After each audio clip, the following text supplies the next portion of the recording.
이 세상을 보면 다 그 깊이가 다 있는 것 같아요. 물도 다 깊이가 있죠. 그늘도 다 깊이가 다르거든요. 물도 보면 깊은 물이 있는가 하면 얕은 물이 있잖아요. 이 그늘도 똑같은 그늘 같지만 조금 깊은 그늘이 있고 얕은 그늘이 있습니다. 여러분 나무도 보세요. 나무도 보면 뿌리가 깊은 나무가 있는가 하면 뿌리가 얕은 나무가 있거든요. 학문도 그렇죠.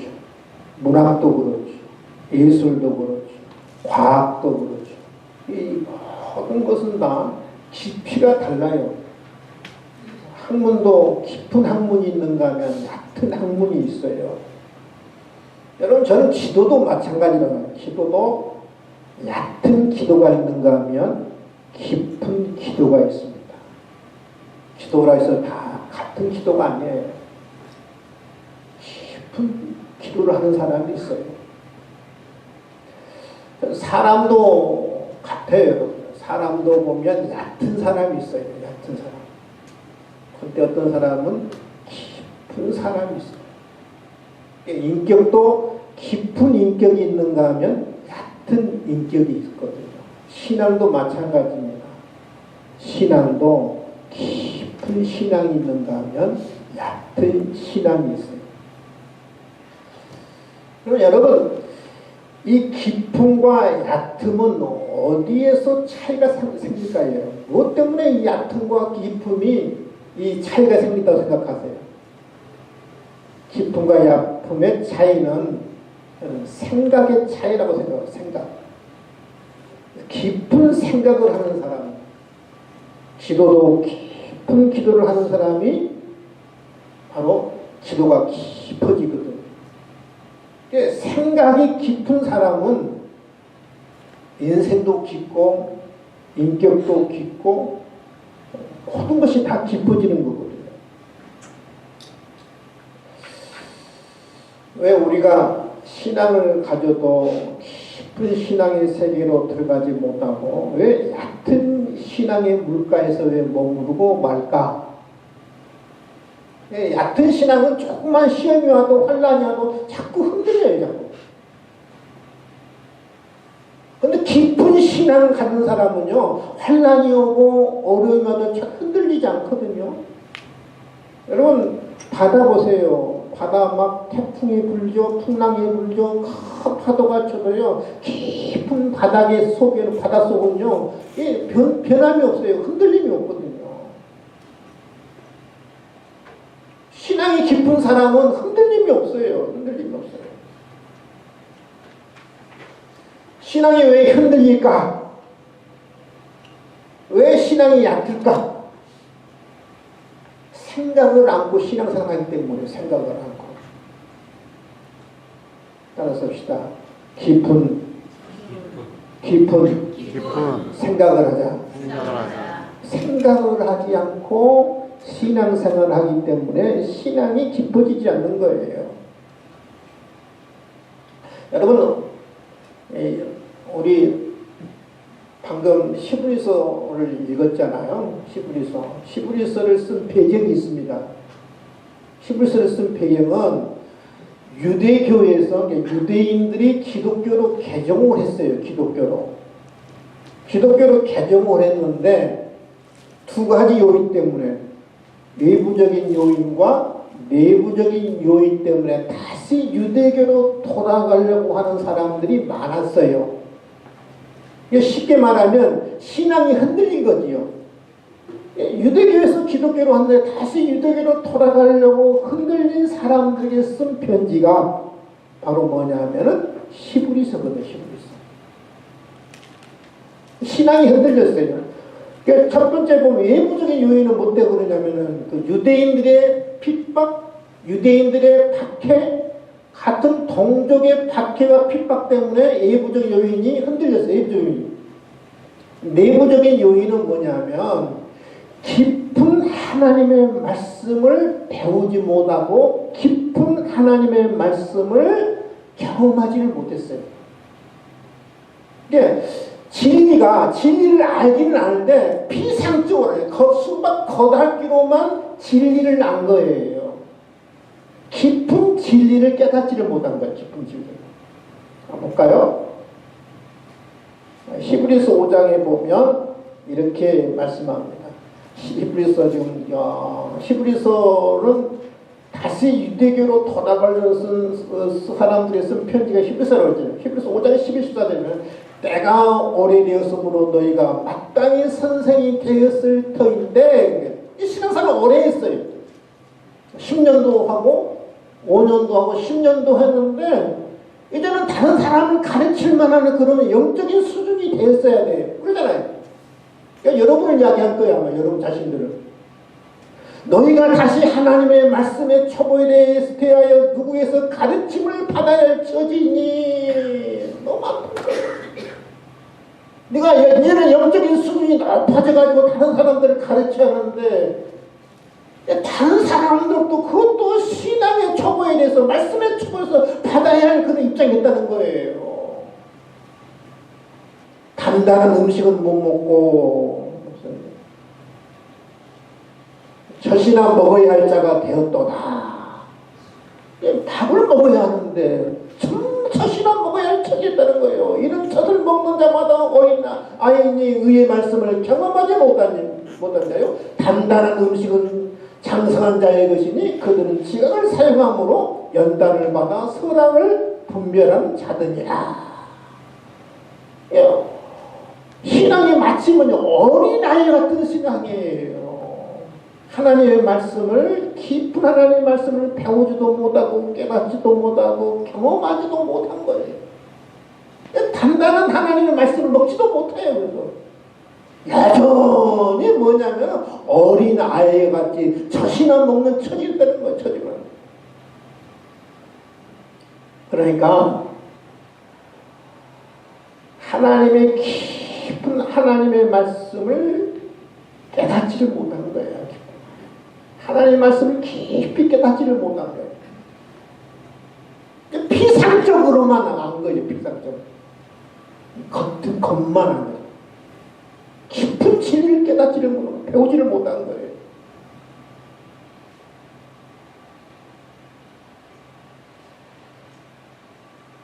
그래서 오늘 성경은 뭐라고 이야기하냐? 깊이 생각하라. 따라서 봅시다. 깊이 생각하라. 따라서 예수를 깊이 생각하라. 이게 예수를 깊이 생각하지 못하기 때문에 신앙이 깊어지지 않는 거예요. 신앙이 깊어지지. 깊이 생각하지 않았기 때문에. 생각 없이 신앙생활 하는 거예요. 생각 없이. 그러니까 신앙도 깊어지지 않는 거예요. 여전히 10년을 믿으나 20년을 믿으나 마치 어린아이 같은 수준에 머무는 거예요. 깊이 생각한다는 그 헬라의 단어는 뭐냐면 카타노에 사타라는 단어인데요. 집중적으로 생각한다. 마음을 어디에 완전히 고정시킨다. 다른 데를 바라보지 않고 오직 예수에 대해서만 집중적으로 생각한다는 거예요. 예수를 깊이 생각하라. 집중적으로 예수만 생각하라. 다른 데에 눈을 돌리지 말고 예수님에게만 고정시켜라. 생각을 고정시켜라.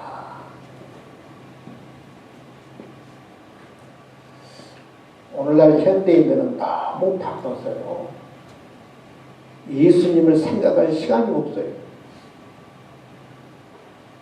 너무 바쁘니까 아침부터 저녁 늦게까지 눈코 뜰 새 없이 바쁘니까 예수를 생각할 시간이 없어요. 예수를 생각할 시간이 없으니까 뭐 얇게 또 생각해야 하는데 깊게 생각할 시간이 없으니까 신앙도 깊어지지는 않는 거예요. 신앙도.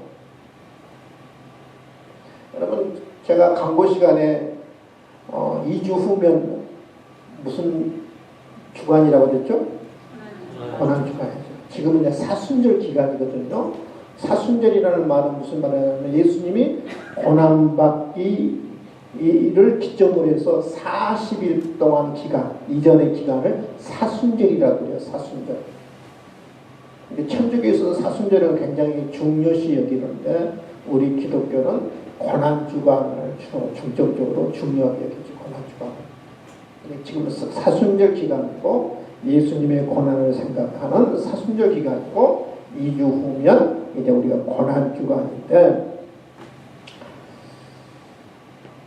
사순절 기간이라도 우리가 고난주간을 앞에 둔 우리가 특별히 예수님을 깊이 생각해야 하지 않나. 따라서 합시다. 예수님을 깊이 생각하자.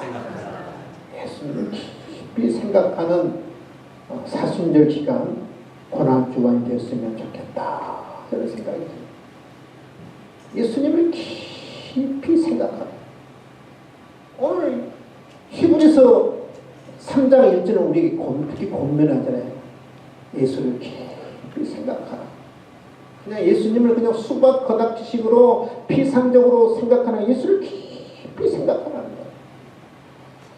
거예요. 우리가 예수를 깊이 생각하되 어떤 예수를 깊이 생각해야 하느냐?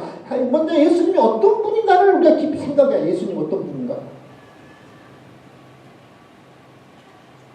예수님이 어떤 분이신가를 깊이 생각해요. 예수를 깊이 생각해야 하니까 예수를 깊이 생각하니까 예수님이 어떤 분인가를 깊이 생각해야 돼. 예수님. 오늘 여러분 1절에 이렇게 이야기합니다. 그러므로 함께 하늘의 부르심을 받은 거룩한 형제들아. 저와 여러분이 어떤 사람들이냐면 하늘의 부르심을 받은 사람들이에요. 아멘? 이 땅에 부름받은 사람들이 아니고 대통령에 부름받은 사람들이 아니고 우주의 왕 대신 하늘의 하나님의 부름받은 거룩한 사람들이 저와 여러분이에요. 근데 나 혼자만 부름받았느냐? 오늘 그러죠. 함께 우리 모두가 다 믿으시면 하면 나만 하나님 앞에 하늘에 부름받은 사람이 아니라 모두가 다 하늘에 부름받은 사람들이에요. 그러니까 우리 모두가 하나님 앞에 귀한 존재들이에요. 여러분요. 거룩한 형제들아, 우리가 믿는 도리의 사도시며 조금 한글 성경은 조금 이해가 좀 어려워요. 믿는 도리. 인간이 마땅히 해야 할 그런 어떤 의무, 보통 도리 그렇잖아요. 여기서 말하는 도리는 신앙 고백을 이야기합니다. 우리가 이렇게 믿어서 신앙 고백을 하는 이 말이에요. 도리라는 말은 신앙 고백을 이야기합니다. 뭐라고 우리 예수님을 우리가 신앙 고백하냐면 예수님을 사도로 신앙 고백하는 사도. 예수님은 사도다. 예수님은 대상이다. 그러니까 우리가 예수님은 사도시며 대제사장이라고 신앙 고백을 하는 그 예수를 깊이 생각하는 거예요. 여러분 사도라는 말은 뭐냐면 보냄받은 존재라는 말이에요. 보냄받은 사람, 보냄받은 자, 하나님의 특별한 목적을 위해서 보냄을 받은 자. 예수님이 바로 뭐냐면 우리를 구원하기 위해서 하나님의 보냄받은 자가 누구냐면 예수님이에요. 믿으시면 하면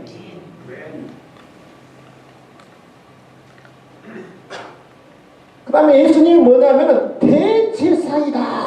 우리 그 신앙 고백하고 있어요. 예수님은 하늘의 특별히 보냄을 받은 자. 예수님은 대제사장이에요. 그냥 제사장이에요. 대제사장이에요. 여러분 대제사장은 어떤 역할을 하냐면 다리 역할을 해요. 다리 역할. 중보 역할을 합니다. 우리 식으로 말하면 중매자예요. 중매자. 남자와 여자를 중간 역할은 중매자. 대제사장은 뭐냐면 사람과 하나님과 다리 역할을 하는 사람이 바로 뭐냐면 대제사장이죠. 사람과 하나님. 특별히 어떤 다리 역할을 하냐면, 여러분, 사람이 죄를 지으면 하나님 앞에 나가지 못하잖아요. 그래서 대제사장이 사람의 죄를 대신 가지고 가서 사람들의 죄를 해결해 준 사람이 바로 누구냐면 대제사장이 됐어요. 백성들의 죄를 대신 하나님 앞에 가지고 나가서 해결하는 사람. 그래서 하나님과 사람 사이에 화목하게 하는 사람이 바로 누구냐면 대제사장이 됐어요. 근데 대제사장은요, 자신이 죄이기 때문에 먼저 제사를 드리기 전에 자신의 죄를 위해서 먼저 제사를 드려요. 그 다음에 이 사람이 죄를 졌으면 이 사람은 반드시 죄를 치르기 위해서 다른 재물이 필요하죠. 나를 대신해서 죽을 재물이 필요하죠. 양이 필요하다든지 소가 필요하다든지. 그래서 그 사람의 죄를 지으면 양을 가져오면 그 양이 하나님 앞에 가지고 가서 그 사람을 대신해서 양을 죽이는 거죠. 그러니까 우리 예수님은 어떤 분이냐면 다른 재물을 갖고 나간 게 아니에요. 우리 예수님은 자신의 몸을, 자신의 육체를, 자신의 목숨을 갖고 하나님 앞에 나아가서 영원한 제사를 드린 거예요. 여러분, 구약시대는 죄 지을 때마다 하나님 앞에 재물이 필요했잖아요. 근데 우리 예수님은 자신의 몸을 제물로 드린 거예요. 그래서 구약시대는 매번 제사를 드렸어야 돼요. 근데 우리 예수님은 자신의 몸을 단번에 됨으로 말미암아 이제 다시 그 제사가 필요 없어요. 영원한 제사를 드렸어요, 우리 예수님이. 그래서 우리는 제물 안 드리잖아요, 여러분요. 그렇죠? 그래서 대제사장이신 사도라고 우리가 신앙 고백하고 있는 그 예수를 뭐하냐면 깊이 생각하라. 그 예수를 깊이 생각하라.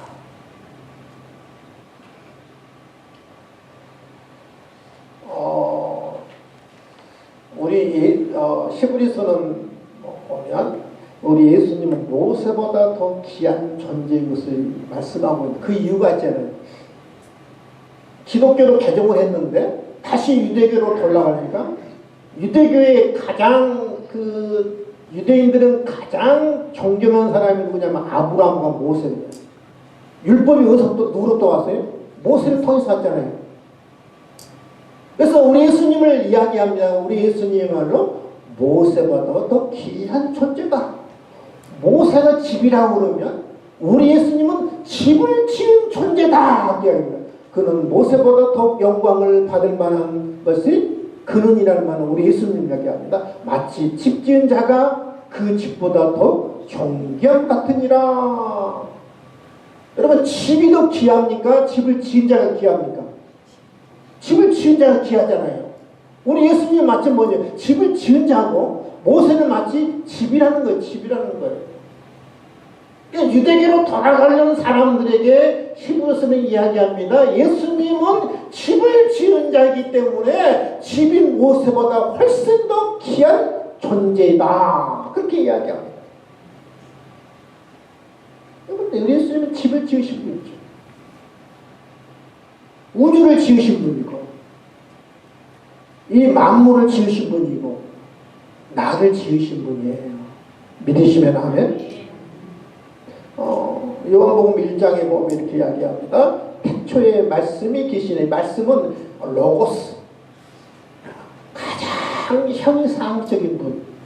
태초에 말씀이 계시네. 이 말씀은 누구를 상징하냐면 예수님을 상징합니다. 예수님을 이야기합니다. 태초에 예수님이 계시니라. 이 예수님이 로고스가 가장 형상적인 이 예수님이 하나님과 함께 계셨으며 이 예수님은 곧 하나님이시라. 예수님이 누구라고 이야기합니까? 하나님이라고 해요. 예수님이 하나님이었다는 거예요.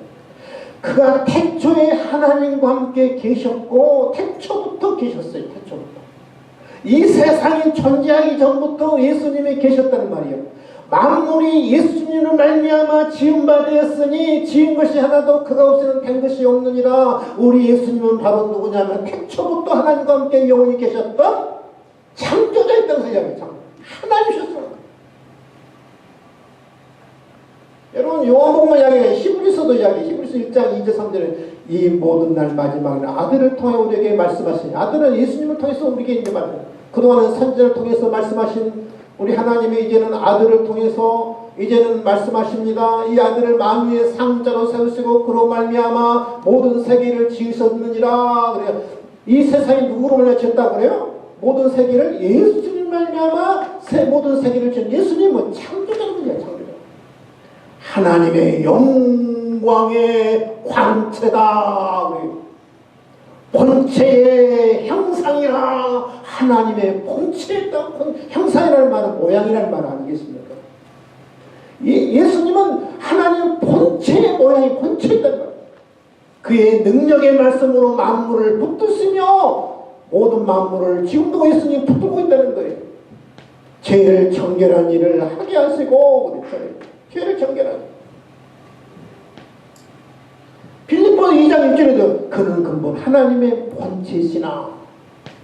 여러분 우리가 예수님이 어떤 분인가를 우리가 깊이 우리가 생각해야 돼요. 예수님은 이 땅에 오시기 전에 하나님이셨어요. 창조자였어요. 나를 만드신 창조자였어요. 그 영광스러운 분이 저와 여러분을 구원하시기 위해서 하늘 보좌를 버리셨어요. 사람의 몸을 입고 이 땅에 찾아오셨어요. 여러분 그 예수를 한번 깊이 생각해 보세요. 하나님의 본체 쓰고 하나님의 형상이 쓰고 하나님의 광채 쓰고 하나님의 영광이신 그분이 나를 위해서 하늘 보좌를 우리 땅에 찾아오셨다는 사실을 여러분 깊이 생각해 보세요. 얼마나 은혜가 되고 얼마나 감사가 되고 나 같은 죄인을 구원하기 위해서 나 같은 악한 죄인을 구원할 수 있어 하늘 보좌를 보러 찾아오시는 그 예수님 생각해 보세요. 그 예수님을 깊이 생각해야 해요. 두 번째는 예수님을 생각하되 예수님의 고난을 깊이 생각해야 합니다. 따라서 예수님의 고난을 깊이 생각하자. 예수님의 고난을 깊이 생각해야 돼요. 여러분 1절에 오늘 3장 1절에 보면 어떤 단어로 시작하냐면 그러므로 단어예요. 이 그러므로라는 단어는 우리가 잘 알잖아요.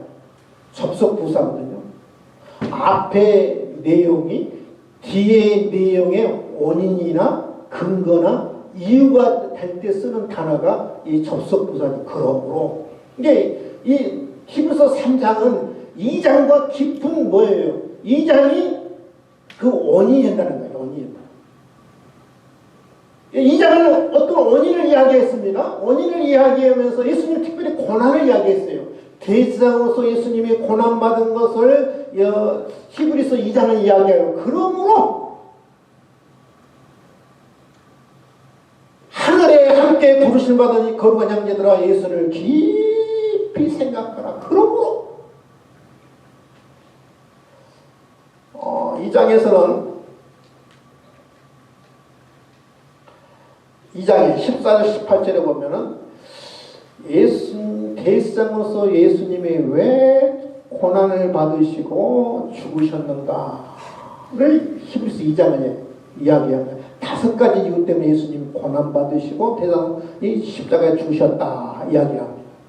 그러므로 3장 그러므로 대상으로서 예수님이 왜 고난을 받으셨느냐, 왜 죽으셨느냐, 왜 고통을 받으셨느냐 5가지는 첫 번째 마귀를 멸하기 위해서. 따라합시다. 마귀를 멸하기 위해서. 마귀를 이제는 나중에는 영원히 지옥의 구덩이에 넣기 위해서 우리 예수님이 이 땅에 오셔서 대상에서 고난받았다고 이야기합니다. 두 번째는 여러분, 우리가 제일 무서운 게 뭐예요? 죽음이잖아요. 죽음처럼 무서운 게 어디 있어요? 죽음처럼 두려운 게, 사람은 죽음 앞에는 다 두렵거든요. 그러니까 죽음을 무서워하는 그런 죽음의 종으로부터 우리를 해방시키기 위해서예요. 그리고 여러분 진짜 예수를 믿는 사람은 죽음 안 두려워요. 죽음 다음에 우리 어디 갑니까? 우리 영혼은 천국 가고 나중에는 우리 육체도 예수님처럼 부활할 것을 믿기 때문에. 믿으시면 아멘? 네, 예수 믿기 전에 죽음 두렵잖아요. 무섭잖아요. 근데 그것을 그 죽음의 종으로부터 우리를 해방시키기 위해서 우리 예수님이 대상으로서 고난받으셨다. 세 번째는 아브라함의 자손을 붙들어주기 위해서. 아브라함의 자손이라는 말은 무슨 말이냐면 영적인 아브라함의 자손을 이야기합니다. 예수 믿는 우리들을 붙들어주기 위해서 우리 대상이 고난받으셨다 이야기합니다. 네 번째는 백성의 죄를 속량하는, 속량이라는 단어는 노예들을 해방시키기 위해서 돈을 지불하는 것을 속량이라고 그래요. 우리 죄를 우리 예수님이 대신 돈을 죄값을 지불하기 위해서. 예수님의 고난이 뭐예요? 십자가 고난이 내 죄값을 대신 지불한 거 아니겠습니까? 그러니까 백성의 죄를 속량하기 위해서. 다섯 번째는 시험받은 자를 능히 도우실 수 있느니라. 시험받은 자를 도와주기 위해서 우리 예수님이 고난을 받으셨다. 이 다섯 가지 이유를 쭉 설명하면서 그러므로 너희를 위해서 고난받은 예수를 생각하라. 마귀를 멸하기 위해서 죽음의 공포에서 늘 떨고 있는 그 죽음의 종에서 너희를 해방시키기 위해서 너희를 붙들어주기 위해서 너희 죄를 속량하기 위해서 시험받는 자들을 도우시기 위해서 우리 예수님이 대상에서 고난을 받았어. 그 고난받은 대상에 있은 예수를 깊이 생각하라.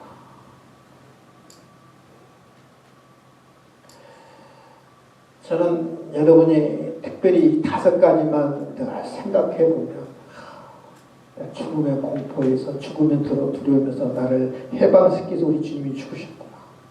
나를 붙들어서 주님이 주셨구나. 나를 도와주기 위해서 우리 주님이 죽으셨구나. 내 죄값을 대신 지불하기 위해서 우리 주님이 죽으셨구나. 이것을 깊이 생각해 보세요. 얼마나 은혜가 되고 감사가 되고 예수님이 얼마나 나를 위해서 놀라운 일을 하셨는가를 깊이 깨달을 수가 있어요. 아멘. 네 예수를 깊이 생각하는 거예요. 그래서 여러분 히브리서 3장 계속 이어지잖아요. 그러므로 이 예수를 깊이 생각하라는 거예요. 그냥 막연하게 피상적으로 예수를 생각하는 게 아니라 이 대세하신 예수님이 나를 이렇게 은혜 베풀기 위해서 고난받으셨으니 이 예수를 깊이 생각하라.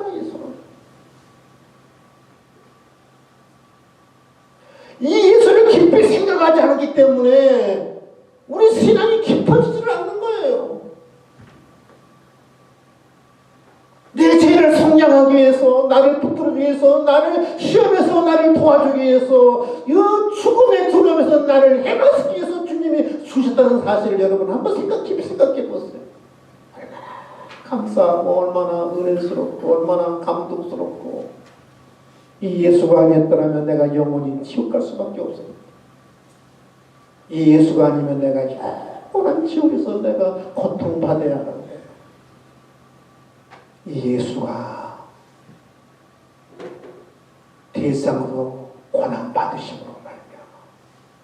다른 대상들은 자기가 죽어야 하는데 다른 대상들은 대신 양 죽인다더니 짐승을 죽여야 하는데 우리 예수님은 자신의 몸을 제물로 바쳤잖아요. 그래서 영원한 제사를 드렸어요. 그 저와 여러분을 구원했어요. 이 예수를 깊이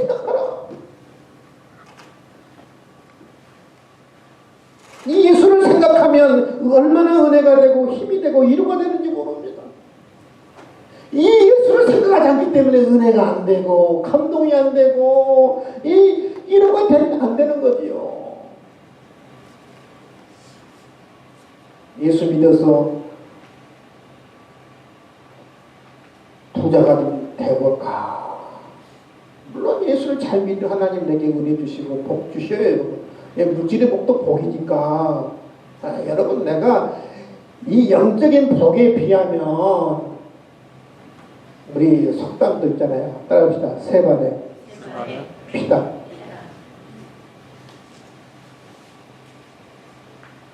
이 은혜 생각하면 아무것도 아니에요. 여러분. 물질은 있다가도 없는 것이고 없다가도 있는 게 물질이 아니겠습니까? 세상의 복은 그래요. 세상의 복은 그것이 진정한 복이 될 수가 없어요. 오히려 나를 해할 수도 있고 나를 오히려 여러분 인생 망가뜨릴 수 있어요. 여러분 로또 맞은 사람들 보세요. 거의 로또 1등 맞은 사람들은요 보면 통계학적으로 그래요. 거의가 다 가정이 파산돼요. 돈 때문에. 갑자기 몇십억 생기는 건지 그저 너무 행복할 것 같죠. 가정이 다 무너지고 파괴돼요. 진정한 복은 뭐냐? 하나님이 내 인생을 붙들어주는 거예요. 하나님이 내 인생을 여러분 도와주시는 거예요. 내가 죽음 다음에도 내가 천국 갈 수 있다는 내가 그런 확신을 가지고 마음의 평안함과 담대함 가지고 사는 게 진정한 여러분 복이에요. 아멘. 여러분, 하나님 예수를 깊이 생각하는 사람은 예수를 깊이 생각하는 생각으로 멈추는 게 아니라 한 걸음 더 나갑니다. 그 나를 도와주시고 나를 붙들으신 그 예수님 앞에 담대히 나아가요. 생각으로 멈추는 게 아니라 예수님 앞에 담대히 나가는 거예요. 그래서 히브리서는 이렇게 이야기합니다. 히브리서 4장 15절 16절. 그러므로 또 구름으로 달아섰죠. 우리에게 큰 대상이 계시니 우리 예수님을 계속해서 그냥 큰 대상을 이야기합니다. 승천하신 이 꼭 하나님의 아들 예수라. 큰 대상이 바로 누구냐 하면 승천하신 분 하나님의 아들 예수가 큰 대상. 우리가 믿는 도리를 굳게 잡을지어다. 우리가 믿는 도리 신앙 고백, 우리가 신앙 고백을 하고 있는 그 믿음의 진리를 굳게 잡을지어다. 왜 신앙이 흔들리냐? 우리가 믿는 신앙 고백을 굳게 잡지 않기 때문에 신앙이 흔들리다는 거예요. 그래서 굳게 잡아요. 우리에게 있는 대상은 우리의 연약함을 동정하지 못하시리가 아니요 모든 일에 우리와 같이 똑같은 시험을 받으시는데 죄인은 없으시라. 그러므로 또 우리는 긍휼한 시험을 받고 때를 따라 돕는 은혜를 기하여 은혜의 보좌 앞에 담대히 나아갈 것이라. 생각하라고 고민했던 히브리서 기자가 우리가 때를 따라 돕는 은혜를 얻기 위하여 은혜의 보좌 앞에 담대히 나가야 한다고 이야기합니다. 근데 은혜의 보좌 앞에 담대히 나가면 하나님께 때를 따라 돕는 은혜를 주시는 거예요. 누구의 은혜를 주시느냐? 하나님 앞에 은혜의 보좌 앞에 담대히 나아가는 사람이 하나님의 은혜를 주시고 때를 따라 돕는 은혜를 주시는 거예요. 믿으시면 아멘? 하나님 앞에 은혜의 보좌 앞에 담대히 나아가자. 사순절 이제 멀지 않았는데 우리가 나를 위해서 고난받으신 대제사장이신 예수를 깊이 생각하세요. 왜 예수님이 이런 고난을 당하셨나? 특별히 히브리서 2장 14절부터 쭉 여러분 제가 오늘 말씀했던 것 생각하세요. 예수를 깊이 생각해요. 그래야 깊은 신앙의 세계로 나아가고요. 그래야 은혜의 보좌 앞에 날마다 나아갈 수 있어요. 하나님에게 은혜 주시죠. 도와주시죠. 말씀 정리합니다. 사순절 기간에 고난 중간에 다른 것보다 예수를 깊이 생각하시고 은혜의 보좌 앞에 날마다 나가 저와 여러분 될 수 있기를 주님의 이름으로 축복을 드립니다. 기도하겠습니다. 하나님 아버지, 감사와 찬송과 영광을 올려드립니다. 하나님, 아무리 오래 믿어도 히브리서를 받았던 독자들은 깊은 신앙의 세계로 나가지 못했습니다. 경험한 시련과 환난에도 늘 흔들렸습니다. 하나님 아버지, 우리가 이런 신앙의 모습은 아닌지, 우리가 깊은 신앙의 세계로 나가야 하는데 나가지 못하고 있는 우리의 모습은 아닌지, 왜 우리가 깊은 신앙의 세계로 나가지 못합니까? 고난받으신 대상, 그 고난받으신 예수를 깊이 생각하지 못하기 때문에 깊은 신앙의 세계로 나가지 못하고 있습니다. 하나님, 특별히 사순절을 맞이해서 고난주간을 맞이해서 우리가 나를 위해서 고난받으신 예수를 깊이 생각하게 도와주시옵소서. 생각으로 멈추는 것이 아니라 은혜의 보좌 앞에 담대히 날마다 나아갈 수 있는 귀한 은혜와 은총을 허락해 주시옵소서. 감사하며 예수님의 이름으로 기도하옵나이다. 아멘.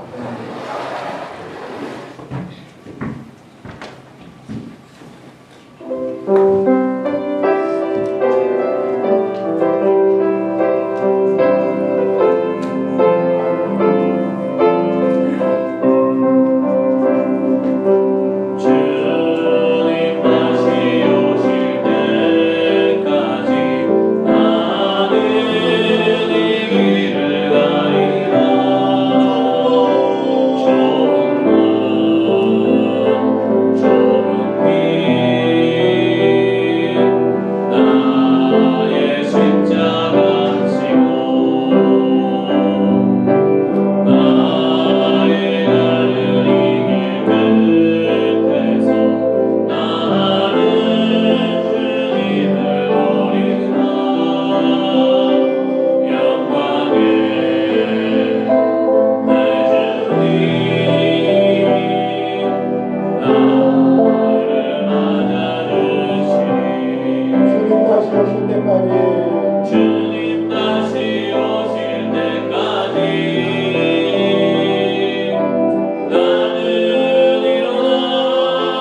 지금은 우리 주 예수 그리스도의 은혜와 하나님 아버지의 놀라우신 사랑과 성령님의 감동하심과 역사하심과 충만하심이 오늘 이 자리에 모여 날마다 나를 위해서 고난받으신 대살이신 예수를 깊이 생각함으로 말미암아 더 깊은 신앙의 세계로 나가기를 원하는 당신들 귀한 본석들 머리에 지금부터 영원토록 함께 있을지어다.